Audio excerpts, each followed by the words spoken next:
Okay, in this video I'm going to solve a TDM multiplexing problem. And in this problem we have 12 input signals, each with a data rate of 2 megabits per second. We're going to use bitwise interleaving, and we're going to use no framing bit in the frame. And so we're going to calculate sort of everything we need. We're going to draw a picture, calculate the size of the frame rate, frame period, output data rate, and even the percentage of the data bits from the input sources. So I'll start with the sketch. I'm following the equations in a handout that I gave.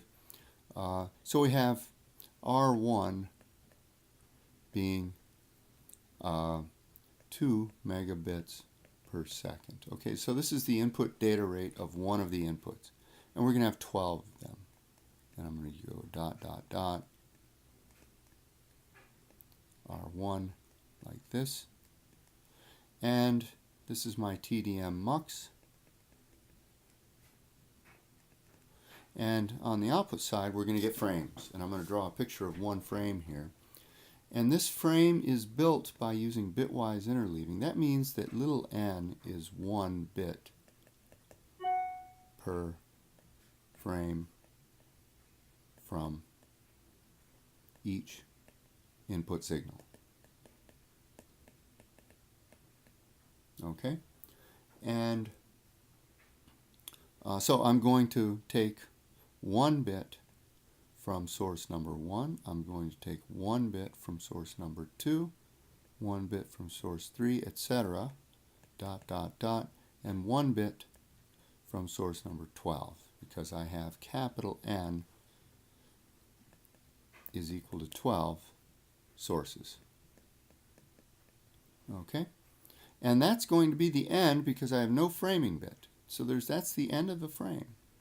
And so the size of the frame, the number of bits in a frame, n frame, is little n times big N, the number of bits per frame from each source times the number of sources. And in this case it's 1 times 12, or 12 bits per frame. Each frame is 12 bits long. Okay? And so next is the output frame rate. And what I'm going to do is I'm going to use the principle, and I'm going to start with the frame period. I'm going to say, how long does it take for one of these frames to go out? Well, the principle I'm using here is that as I build this frame, pretend you're this TDM multiplexer, and as you build this frame, you've got to send out the bits as they come in. And so if we consider the first source here, every time we get 1 bit with bitwise interleaving, every time we get 1 bit from this source, we need to build a frame and send it out. And then the next time a bit comes from this first source, we're putting that in the next frame.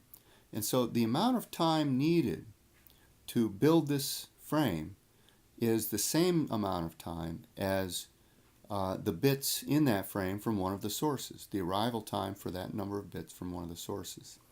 And in bitwise interleaving there's only 1 bit, and so the time needed to create a frame is little n times the bit period of one of the input sources. And here we have little n is 1, and T1 is 1 over that input rate. So that's the bit period, bit rate. And so this is 1 over R1, and this is 1 over 2 megabit per second, and this is 0.5 times 10 to the minus 6 seconds, or 0.5 microseconds. And in fact we just calculated the output frame period, T frame. Okay? Now to get the output frame rate, we take 1 over that. RF is 1 over TF. And TF, for the case of n equals 1, so it's 1 over 0.5 times 10 to the minus 6, or 2 times 10 to the 6th frames per second, or 2 mega frames per second. And in fact, in the case of bitwise interleaving, when n is equal to 1, what we have is that the frame rate is equal to the input data rate of any one of the input sources.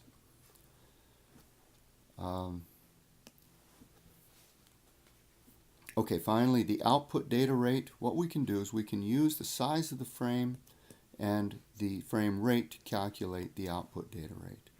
So the output data rate, R total, I'm going to call it, and I'm going to label that R total here, is equal to the number of bits in a frame divided by the time needed to send a frame. Okay, a rate is a bits per second. Here I've got the number of bits and the number of seconds. N frame is 12. T frame is 0.5 e to the minus 6. And this is, let's see, 12 over 0.5 is 24. E to the minus 6 becomes e to the plus 6 in the numerator, or 24 megabits per second. And this we know because this is just 12 times the 2 megabits per second. When you don't have any framing bits, the output rate should be the sum of the input data rates, okay? And that's exactly what we got here from our calculations. Finally, the percentage of the frame that is data bits, well, it's 100% because we don't have any framing bits. The framing bits represent overhead, essentially. And that's how you solve this problem. It was the case n equals 1 for bitwise interleaving and no framing bits, so it was sort of the easiest case. And you might be able to just say, look, the size of the output frame is 12 bits. The frame rate is 2 megaframes per second, which is equal to the data rate of any one of the inputs.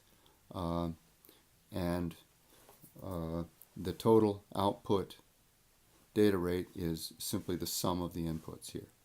We use these equations here and get used to using them because when we have more than n equals 1 bit per frame and we have framing bits, this is the approach to take to solve these. And another video will show an example like that.